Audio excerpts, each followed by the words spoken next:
Hello everyone. In the last video, video 1, we gave some definitions related to the meaning of pragmatics, and we said pragmatics is the study which investigates the meaning of the words, or let's say the real meaning of words, not the literal ones that are found in dictionaries. Now, the meaning, of course, sometimes is not obvious and can be understood, but sometimes we use a kind of language or style of language through which we try to code or send a code in that message, but we are sure that the listener is going to break down the invisibility of meaning to know the what we mean when we send or deliver a particular message. Here we are after talking about the context, and we said context plays a decisive factor and plays a decisive role to help us bring the significance of the message sent from or by the speaker to the listener. Also, we exploited some particular types of context, and we said we have physical context and linguistic context, and sometimes this linguistic context is known as context. Also, in the last video, we exploited and explored things that related to deixes, and we said deixes are after the meaning of the words, which depend on the place, time, and the person. Today we are truly after having some particular information about reference and the meaning of reference.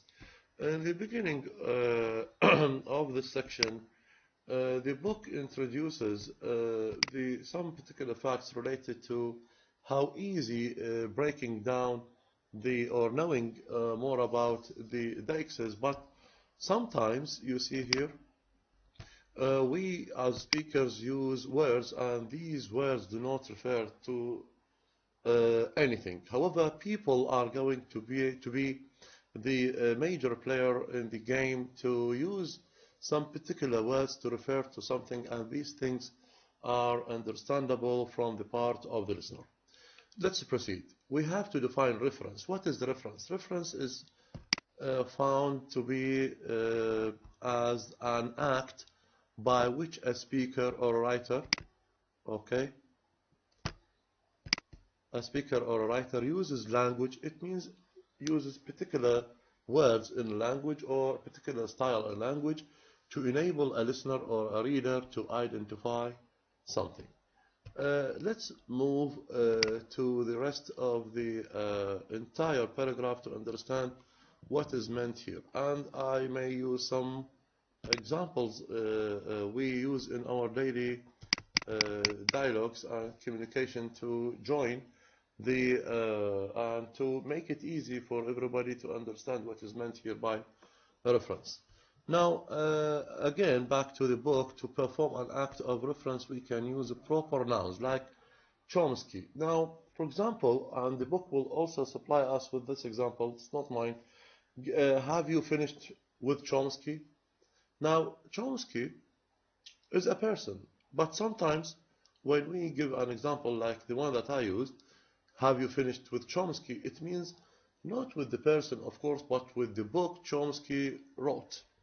Some other times we may use Jennifer, and instead of using my friend or he or she, I may use Jennifer because I have in mind that the listener knows who is Jennifer. Whiskas. Whiskas is a pet or a cat, let's say. Sometimes we use Whiskas, the name of that animal, or sometimes we use the cat if you don't know who is Whiskas. Now, again, in our daily dialogues, we say or we use words, and I expect you as a listener, you know what I mean by the word that I use.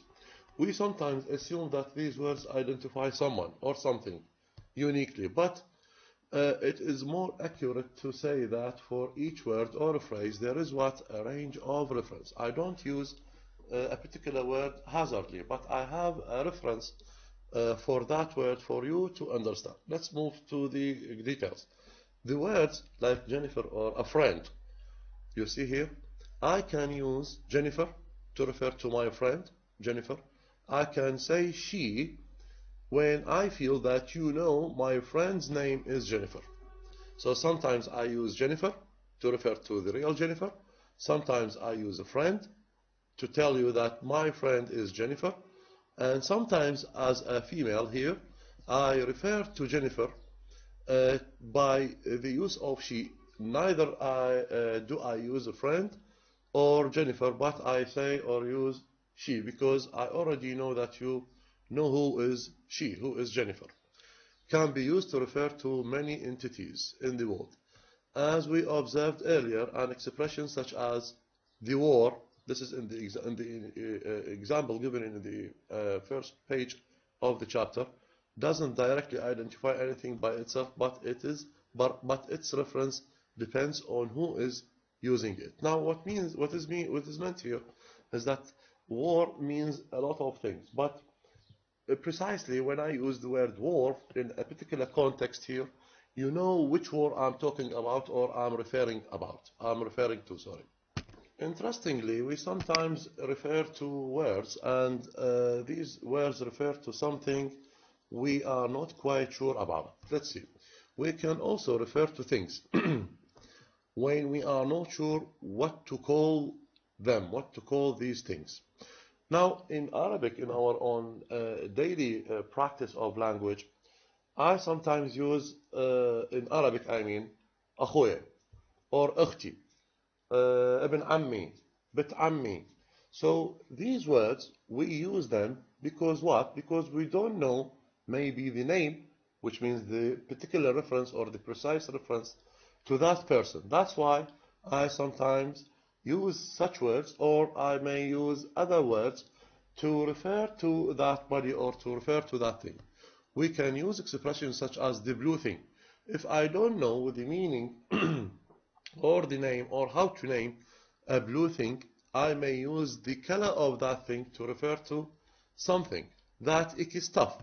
And we can even invent names. Sometimes we use names and these names do not exist at all. But we invent them so as to what? To refer to that thing.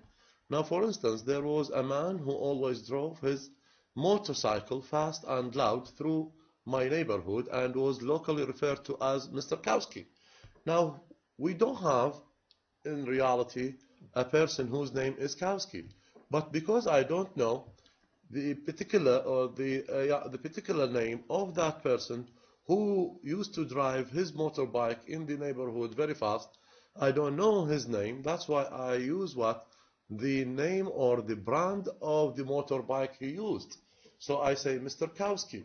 Sometimes we use in Arabic also أبو السيارة الكية, or why I use أبو الكية? Because I don't know the name of the driver, I don't know the particular reference to that person. That's why I use things that may approximate, that might give the meaning or give the reference to the listener a way which can helps, or that way can help that person to understand what I am talking about. So in this case, a brand name for motorcycle, which is Kowski, is being used to refer to a person. Why? Because the speaker, I mean, didn't know the name of the driver of that, or the biker, let's say, sorry. But I know the brand of the bike or of the motorbike, which is Kowski. So I, as a speaker, may use a particular brand for a car, for a motorbike, for whatever, maybe with the color of clothes, or with the color of something, to refer to something. And this is what is meant exactly by reference. So with reference, sometimes we use things, we invent things that do not exist. This is one thing. This is the last part of the section. And with the first part, we sometimes use, for example, Chomsky to refer to a book wrote by Chomsky, or to my friend's name. Sometimes I use the name, the nickname. Sometimes I use the pronoun of that person, and some other times I may, as I said in the end, invent a particular model of mine to name something that I don't know, which helps the listener to understand my message that I try to deliver. We see here page 129 introduces us two important subjects, and they are not far from reference. By the way, reference means in Arabic al-ishara al-marja'iyya. And here we have reference, which means al-istidlal. This is just to bring the meaning of these words closer to you, because if you check the dictionaries, you might not have found or you might not find the exact meaning, or let's say the linguistic meaning of these words. That's why I find it important here to give some Arabic references to the meaning of the words used here. Now, no, we are not still far from the reference, because reference as a section we have below this one is the inference and the anaphora. We will talk about anaphora later, of course. Now with inference, again, still we are after the examples used in the section reference, like Kautsky, Chomsky, and so on. Now here there is a very nice and interesting dialogue. Of course, this is an invented dialogue, not real one. Talks about further examples for us to understand what is meant by inference. Now, when I send a message, or when I use a word, or I use a brand or a model to refer to somebody or to refer to something, I expect you as a listener to understand what I am trying to to send in my message. So the way, if it is put successful, and if you successfully understand what I mean, it means you have the right inference to understand the meaning that I am trying to refer to. If you fail to understand what I'm sending, it means that your inference, your istidlal, is not in the right way, so I may need to give some further details, or give another reference to make you understand what I try to say. Now, for example, in a restaurant, one waiter can ask another, where is the spinach salad sitting? Now, can we imagine that salad or spinach salad sitting in somewhere on a chair? Of course not. This is impossible.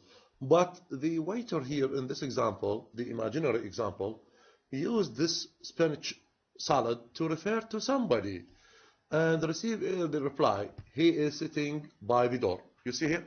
So it's impossible for salad, or for spinach salad, or whatever type of salad, to sit somewhere, of course, whether by the door, or far from the door, by the window, or somewhere else. Of course, now the waiter number one used here in this example spinach salad to refer to somebody.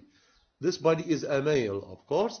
That's why, because he doesn't know the name of that person, the name of that client, so he used what? He used spinach salad. It means what?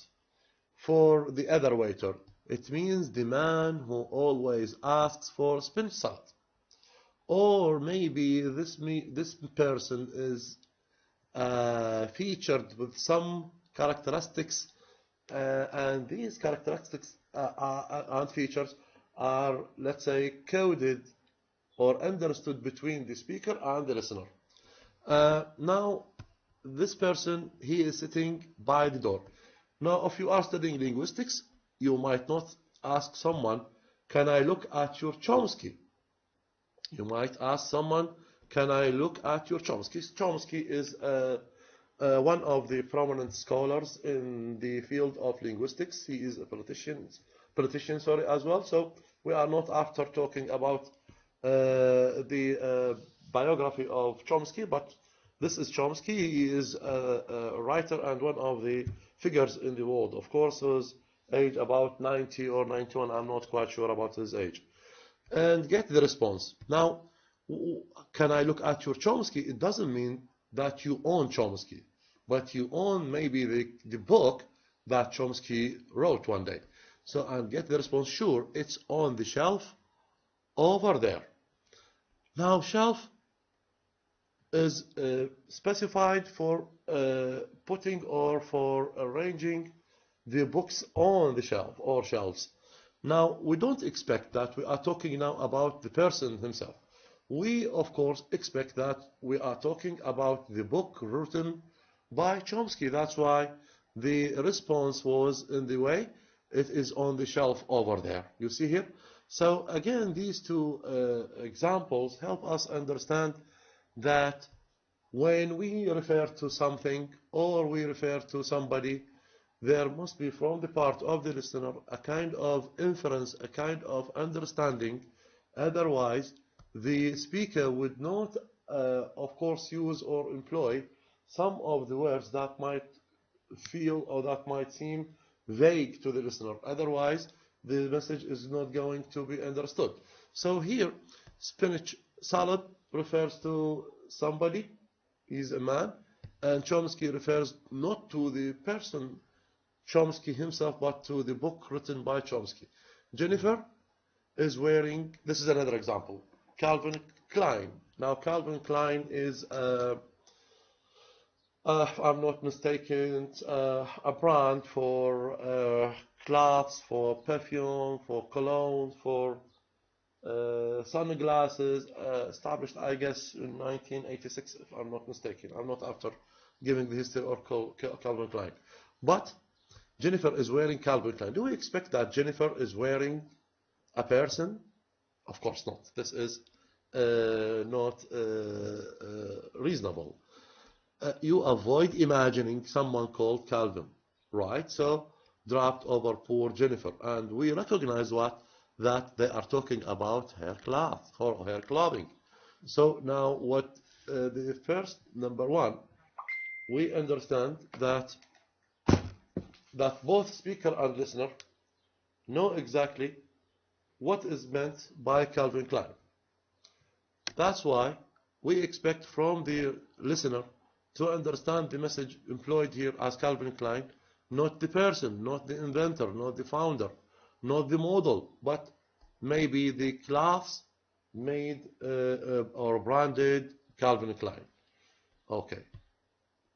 Okay, guys, now for these three examples, I think inference plays a decisive factor again for us to break the vagueness of the meaning that might be expected from a third party. If that third party, now if we have two people trying to talk to each other, they understand each other, they infer the meaning of each other's speech, and we have a third party who is away from them, that third party may not understand the message encoded here.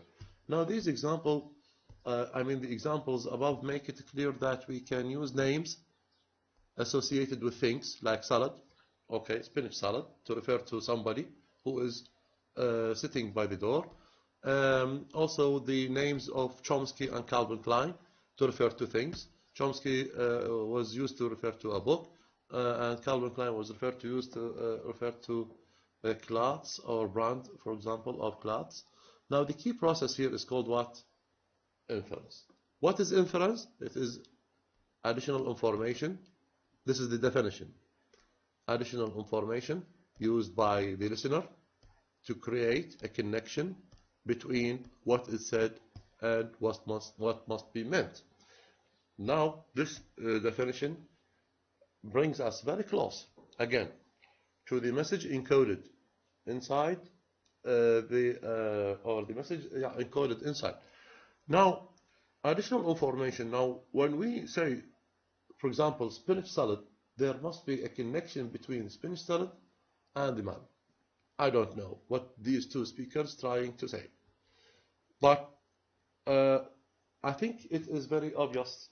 We sometimes use examples even in our own daily dialogues to refer to somebody or to refer to something, and this thing is connected in a way or another with the target meaning. Now, if I want to say, for example, Abul Beji, for example, there is, of course, a connection between the person and the color beige here that I use with my friend when I talk to or to refer to something. Now, in Chomsky example, the listener, sorry, has to operate with the inference. Now, if X is the name of the writer of a book, then X can be used to identify a copy of a book. Okay? Now, what we are trying to say is that Chomsky is not the Chomsky, the person, flesh and blood, but it is the book of Chomsky, or written by Chomsky, a book by the writer, that writer. Similar types of inference are necessary to understand someone who says Picasso. Picasso is in the museum. Do we expect that we mean here Picasso is the person? Of course. But maybe the portraits, paintings, or let's say the portrait carries the name Picasso, is in the museum. We don't expect the painter here, of course. We say, or we saw Shakespeare in London. Do we expect to see a dead person? No, of course not. But we mean here what? Maybe a play written by Shakespeare or something elsewhere in London. Mozart was playing in the background. Now, do we expect Mozart is now playing in the background, or let's say a while ago that Mozart was here, but maybe the music by Mozart was playing background, and so on, with other examples like Giorgio Armani. Armani is even a brand for productions. So these speakers and listeners try to use references to indicate something, to refer to somebody or to something. We are still very close to reference. We need to talk or to know more about what is meant by anaphora. Anaphora.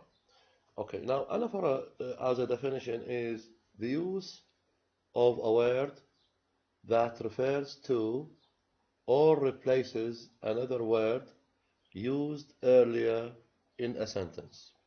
Now the book supplies us with very nice example. Actually, the three sentences are connected as one example. That's why I said example. Now look, we saw a funny home video about a boy washing a puppy, small dog, in a small bath. Now, in the first place, the sentence includes a funny home video. This is one thing. Now, since we refer to something, and this thing is not known to the listener, we use a as an indefinite article. A boy, about a boy. Again here, we don't know the boy still, that's why we use, grammatically speaking, we use a with a thing or somebody, since that body or that thing is not known in the beginning. Washing a puppy in a small bath, you see? So all the things are about things that are still unknown. Now in the next sentence, when I want also to explain things that are related to the video that I watched with somebody else, now I say the puppy. Here I use the definite article instead of a, because this is what? To replace the a with a puppy, because now I expect you to infer what puppy I'm talking about. But if in the beginning the speaker said the puppy, it means the listener knew which puppy is intended to be used here. But since that puppy, that small dog, is not known to the listener, so the speaker used what? A boy, a puppy, a small bath, a funny video. You see, the puppy started struggling and shaking until the boy. Which boy? This boy in the first example. So this is the anaphora. Now instead of saying a boy, I replace a with the. Got really wet. When now this is now a completion of the first and second sentence. Now he is used what? To refer to the boy, which is used in the beginning as a boy, the unknown one. But later when we know whom we are talking about, we talk about the boy who was washing a puppy on the bath. Let go. It refers to what? To puppy. I don't need here to again say the puppy, because It is to avoid redundancies. To avoid redundancies, I use he instead of the boy. I use it to refer to something which is non-human, out of the bath. Which bath? The small bath. And run away. Who ran away? The boy or the dog? Of course, the dog. Now, in this example of referential relationship, you see here, we have a referential relationship, and this is very important to stop at these two words to understand what is meant by the referential relationship. Now, let me explain. Now, in the first example, if I replace the sentence in this way, we saw the funny home video. If I say the funny home video, it means you, the listener, knows which video I'm talking about. About the boy. Who's the boy? You must know who is the boy. Washing the puppy. You must know that small dog. In the small bath, you must know the location or the place of that small bath. This is if we have full understanding between the two parties, the speaker and the listener. These two know about the things and people in this example. But since we have in mind that I try to introduce a funny video which talks about or talked about a boy who was washing a puppy in a small bath, I have to start with what? With a. Now, for the next example, this is the referential relationship again. The puppy has got a relationship with what? With a puppy here. So there must be a connection between a puppy and the puppy. Starts slugging and shaking, and the boy, of course, again here, the boy is connected with the boy. This is the referential relationship, and got really wet. Now he is another referential relationship. There must be a connection between he, the male pronoun, with what? With a boy. If this is not a boy, maybe a girl, I would replace he with she. It. Now it, instead of saying a puppy or the puppy, I would shorten the story, shorten the example to use it instead of the puppy as a complete use of the word. So I would what? Replace it by a pronoun. Now there must be what? A relationship between the puppy and it. Otherwise, it will not be understood from the part of the listener. Now, relationship, the second or the subsequent referring expression in an example. Let's highlight this one. Okay. Now, the first use, the first mentioning of the and a here are called what? The antecedent. So, antecedent is what? Is the reference to something or to somebody that we put in the first place. That's why it is the antecedent. So in our example, a boy, a puppy, and a small bath are antecedents. If you are asked, try to identify the antecedents given in the following sentence. For example, this sentence. You have to refer to what? To a funny, a boy, a puppy, a small bath. All these are called what? Antecedents. And now here, the puppy, the boy, he, it, this is in the coming two examples, as you see here, after the first one, are anaphoric expressions. Anaphoric expressions. Why this is antecedent? Why these are antecedents? Because they are referred to in the first place. This is one thing. Why the following are anaphoric? Because in the second and third example, I reverse, I rephrase the use of the very words here given with a or antecedent with a. I replace them with the, then I shorten my way, I shorten the, or I avoided actually, I mean the initiator of the sentence, the writer maybe. Okay?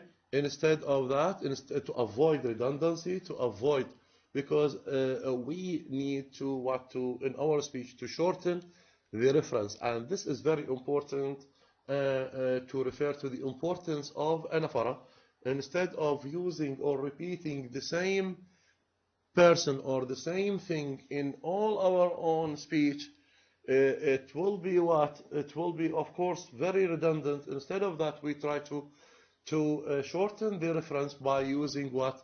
Some particular pronouns or articles to refer to the things that are used in the first place. So they are antecedents because they are referred to in the first time, but when they are replaced by, for example, by the or by pronouns, they are going to be known as anaphoric expressions. It means shortened expressions to refer to the thing that we already know whom we are